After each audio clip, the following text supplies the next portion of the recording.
Fight battle, Ike Ibeabuchi. If you haven't seen him, don't leave your seats. And Herman Delgado, you've seen him before in Heavyweight Explosion, most recently fighting Jorge Valdez, very durable.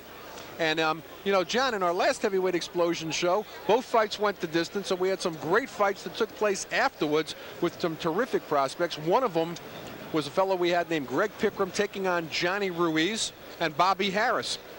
And so we figured we'd take a quick look here to keep everybody abreast of what's going on with some other fighters. We take a look here. We thought this was going to be a long fight, perhaps the fight of the night. That's Johnny Ruiz walking away from Greg Pickram. That was the first knockdown. Greg Chalker Pickram, this was at the Roxy in Boston last month on Heavyweight Explosion.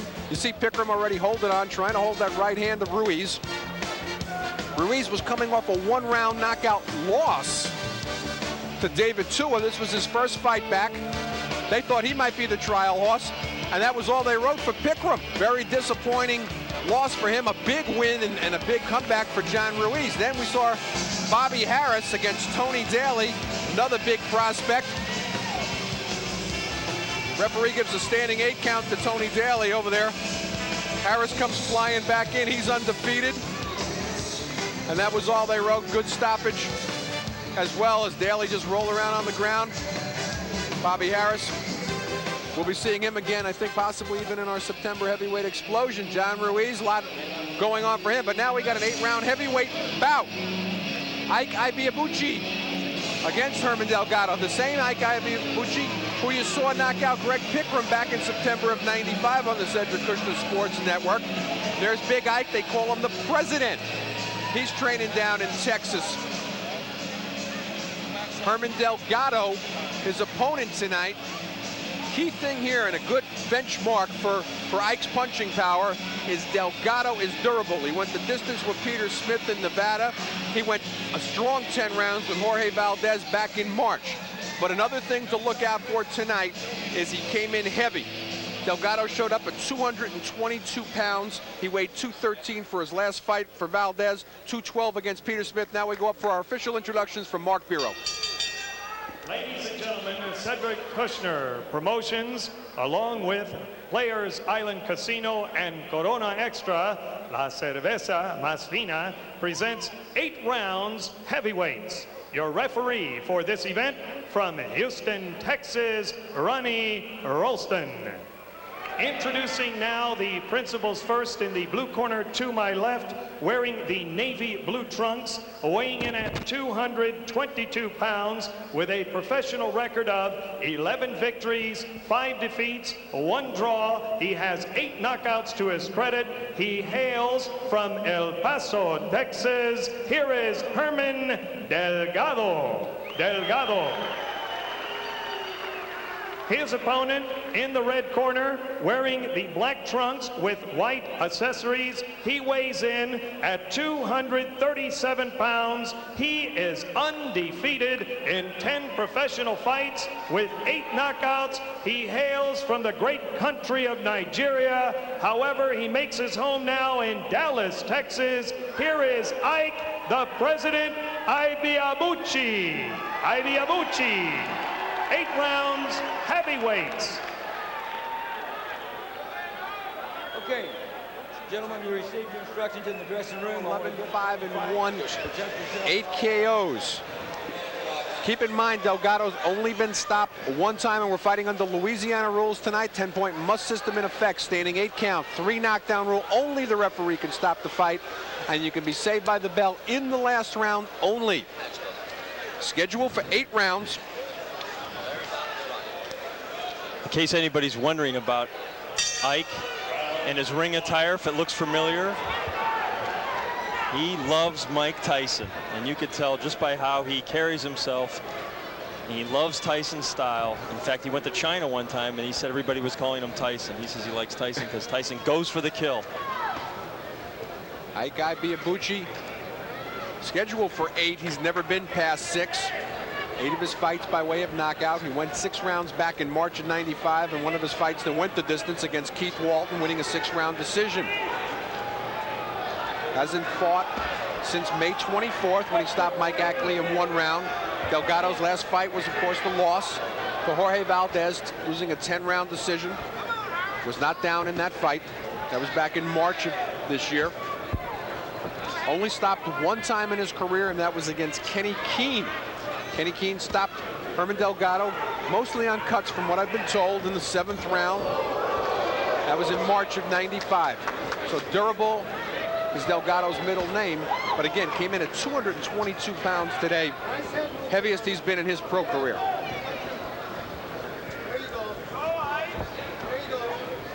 And Ike, of course, loves that moniker, the President.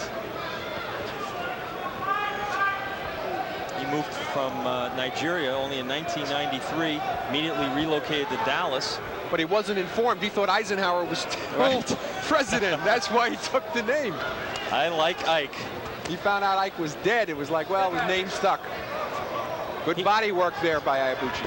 When he was 17, Arnie, he was actually contemplating going into the army in Nigeria and watched the Douglas Tyson fight from Japan. And when he saw Buster Douglas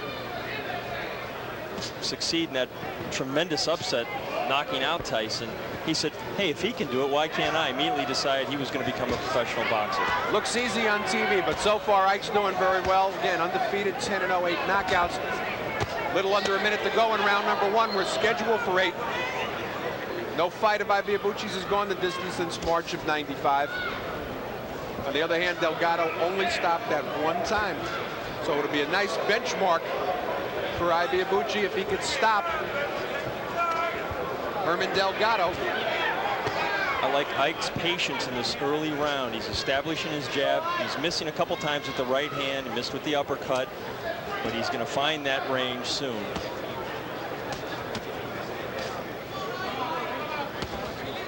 Good stiff jab by Ike. Right down the middle, snapping Delgado's head back. As we come to the end of round number 1, it's been all jabs so far from Ibeabuchi.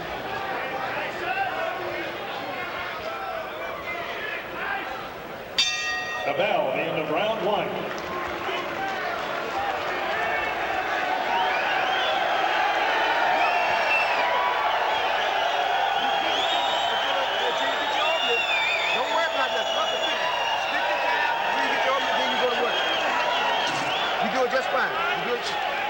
Yeah, he's getting down low. Shit, look at that. That's all right.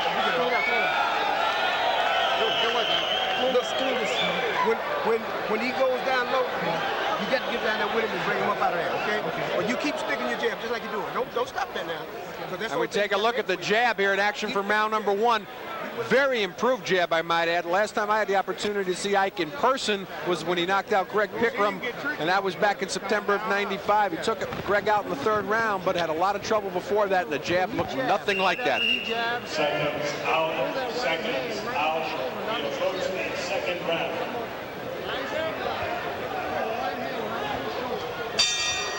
Round 2. 2nd round, we're scheduled for 8. That's Ike Ibeabuchi, he's in the black shorts, Herman Delgado in the purple. If you notice between rounds, the trainer looked familiar in Ike's corner. That was former welterweight champion of the world, Curtis Coates. No knockdowns thus far in the fight, but a very good 1st round for Ike, who looks far more experienced the last time I saw him, but just as I say that, tends to trip a little over his own legs, a little off balance there. Curtis Curtis still working with Ike in the gym on his balance. And we saw evidence right there. He was off balance, got pushed back from a body shot. Had they mentioned that to you, that that's something that he's having a problem with, John? Well, it's something that all young fighters, of course, have to work on early on, and it's something he's continuing to work on, is to get good leverage and stay balanced in there. You know, a lot of fighters are successful not having good balance. Look at Tommy Hearns, how far he got. Rocky Balboa, I mean, Mick tied that string to his legs to teach him balance. Tommy's not going to like being linked with Rocky Balboa. A little more than a minute gone by here in round number 2. Coming to you from Players Island Casino, Lake Charles, Louisiana. TVKO and the Cedric Kushner Sports Network on a heavyweight explosion. I'm Arnie Tokyo Rosenthal along with John Saraceno. Of course, coming up, Larry Donald and Derek Roddy. I mean, Delgado just has no clue how to get on the inside to do any effective work. He tried there. Nice hook off the jab. You can't take that away from him. Caught Ike napping. But again, he's waiting for Ike to punch first, and he's getting nailed. part of the reason Delgado gave me for why he ballooned up to 222 is that he'd been working out with weights trying to improve his punching power. But I can't say that he looks overly toned, though, because of it, John. No, I don't Looks like mean he's that been as at a Dunkin' knock. Donuts too much to me. I don't mean that as a knock. I mean, no, he's carrying weight he shouldn't be carrying. He's not a big guy to begin with, and obviously he's trying to add a little extra beef. Delgado 6 foot even. Ike 6'2". Ike came in at 237 pounds. 222, the heaviest Delgado's ever been. Good straight right hand after the double jab by Ike. And now he's really working Delgado to the body. Delgado's got to get off those ropes. But sooner or later, his legs are not going to carry him off those ropes. And that's what Ike wants to do. Delgado, though, a big survivor. I saw him take some big body shots from Jorge Valdez, go the full 10. And what Valdez said to me afterwards, he just took a look in Delgado's eyes and he said, this guy wants to stay here tonight. And a matter of fact, that's the first time I saw Valdez fight from the outside. He said, I'll go on the outside, I'll just jab for the last 3 rounds and win them. And Delgado knows how to survive if he gets into that mode. As we come to the end of round number 2, he's getting into survival mode very early in a fight. There's the bell. That ends round 2.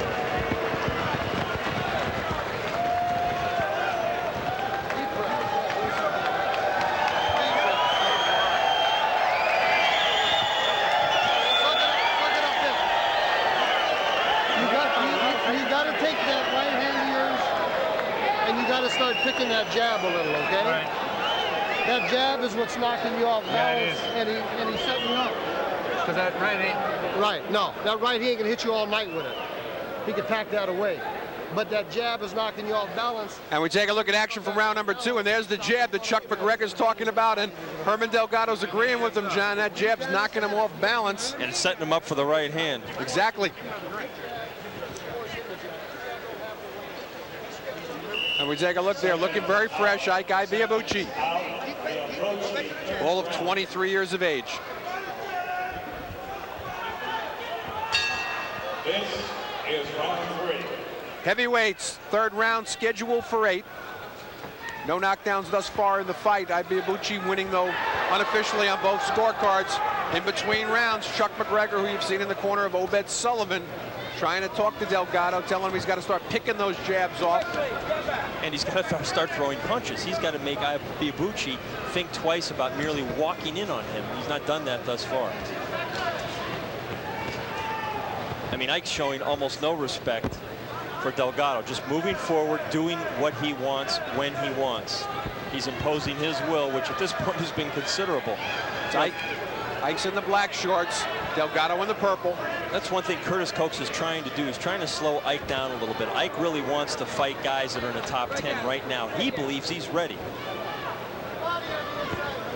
Well, I would have to say at the moment the best name on his record was the knockout over Greg Bickram, and we just saw Bickram get destroyed by Johnny Ruiz in one round, who got destroyed by David Tua. So if you apply those principles, you would have to think that Ike's not ready and that Curtis is probably giving him sound advice. However, I've got to tell you, he looks greatly improved from the last time I saw him close up. And of course, some of that is who's in front of him right now. Delgado's allowing Ike to set the entire pace and tone of the fight. Ike Ibeabuchi undefeated. He's got 10 wins, 8 knockouts. Delgado 11-5, 1 draw. Some punching power, though. He's got 8 knockouts. Most of them, though, came against people under 200 pounds, where he started his career. Heaviest he's ever been today, 222, weighed 213 in his last fight with Valdez. Prior to that, he weighed 206. I'm not going that far back either. August 95, 206. March 96, 213. Ike trying to get that uppercut in on the inside that Delgado is open for. Interestingly enough, John, this is the heaviest Ike's been, 237 pounds today. That's the heaviest in his pro career. And don't forget, those scales are probably about 5 pounds over, so he's closer to 230, 231. 6 foot 2 inches. Hails from Nigeria. Home of Dick Tiger, former middleweight champion. Was home of Dick Tiger. Dick passed away about 10 years ago. And a current bronze medalist just won the bronze medal down in Atlanta, Duncan Dokwari. And he's a potential fighter you could be seeing here in the future, possibly on the Heavyweight Explosion Series. Actually, Ike beat Delgado twice in 1992 and 1993. Good straight right hand. Delgado's got to get off the ropes. He doesn't want to get pinned in there and let Ike just flail away as we're coming near the end of round number 3. Another big one. He's wearing down, Arnie. For Ike Ibeabuchi.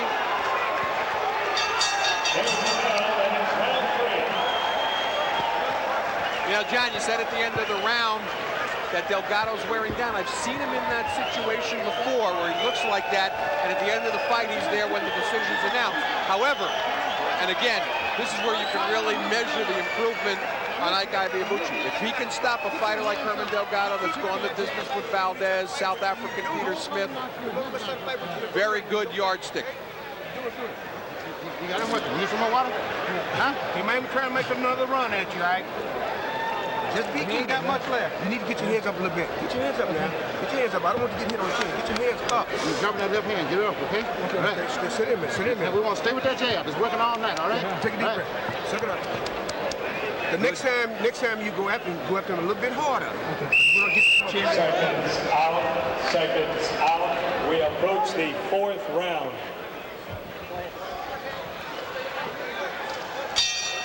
Round 4. As we start round number 4, referee Ronnie Ralston been very inconspicuous. Not a lot of holding thus far.